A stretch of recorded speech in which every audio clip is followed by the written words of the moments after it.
ដល់ខែភ្លីងទៀតហើយបងប្អូនអ្នកទាំងអស់គ្នាធ្លាប់ទៅអង្គតំបន់អង្គាគឺនៅស្ថិតនៅស្រុកឯកភ្នំនៅខាងពីឯកអញ្ចឹងវាខ្លាចទៅជាទីកន្លែងកំសាន្តមួយដ៏ល្បីល្បាញនាពេលរដូវវស្សាវាគឺជាកន្លែងថ្មីដែលបងប្អូនដែលពេលដែលដល់រដូវទឹកឡើងចេះដឹងតែពួកគាត់ចាប់អារម្មណ៍ហើយនៅចង់ទៅលេងនៅអង្គានឹងហើយខាងក្រោមនេះគឺជាចំណុចសំខាន់ពិសេសនារដូវវស្សាដែលជាកន្លែង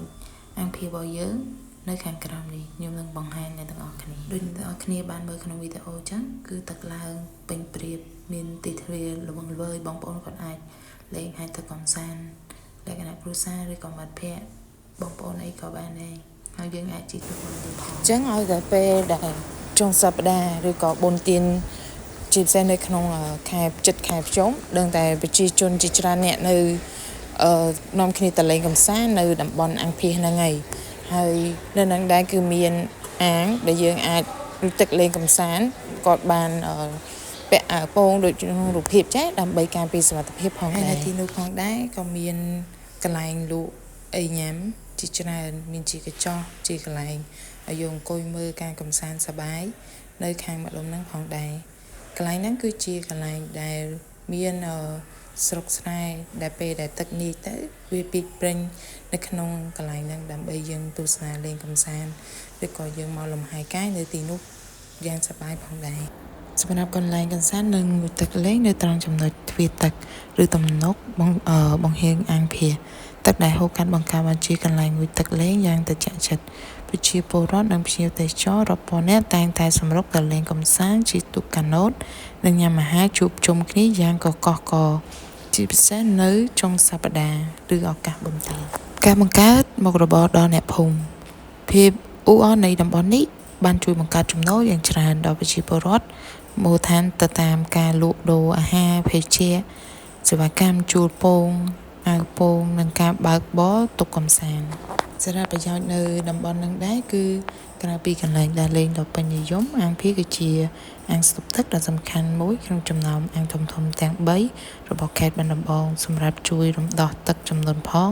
និងរក្សាទុកសម្រាប់ប្រើឲ្យវិស័យកសិកម្មធ្វើស្រែប្រាំងរបស់កសិករនៅរដូវប្រាំងផងដែរបើអ្នកមានកម្រងទៅលេងគឺពិតជាមិនខកបំណងឡើយព្រោះទស្សនវិជ្ជាពេលល្ងាចនិងការងូតទឹកលេងនៅទីនោះពិតជាសប្បាយនិងមានបរិយាកាសស្រស់ស្រាយខ្លាំងណាស់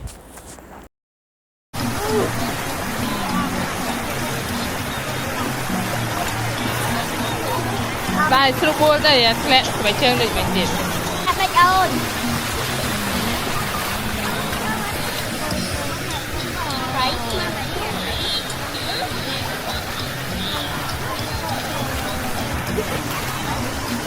តាមសំជើង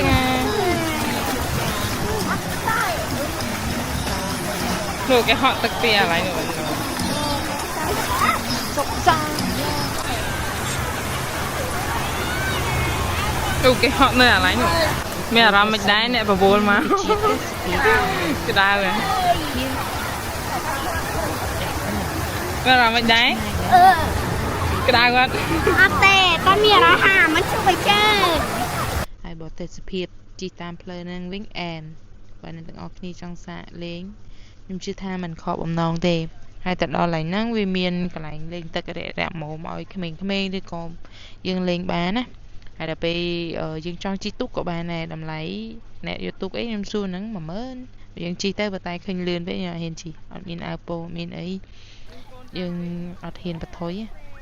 ហើយគេបើកទៅឆ្ងាយដែរត្រឡប់មកវិញចឹងទៅមានអីទេសភាពអូខេតែខ្ញុំទៅរៀងថ្ងៃខ្ទង់ម៉ោង3អីចឹងទៅរៀងក្តៅបន្តិចចឹងរៀងបាក់បើអ្នកទាំងអស់គ្នាចង់ទៅឃើញម៉ោង4ជិះមើលទេសភាពប៉ុណ្ណឹងវាត្រជាក់ផងហើយទេសភាពវិញក៏វាស្អាតដែរបើខ្ញុំមកថ្ងៃពេកចាស់វាក្តៅហើយជិះម៉ូតូទៀតក្តៅហ្មងចង់លាកដៃលាកជើងណាហ្នឹងហើយផ្លូវគេផ្លូវជិះតាមឯកភ្នំនោះវារៀងកលាក់តិចតែបើដល់ចូលដល់វាលស្រែឡើងគេអត់មានបញ្ហាអីទេអ្នកទាំងអស់គ្នាអាចមកសាកលេងខ្លួនឯងទៅ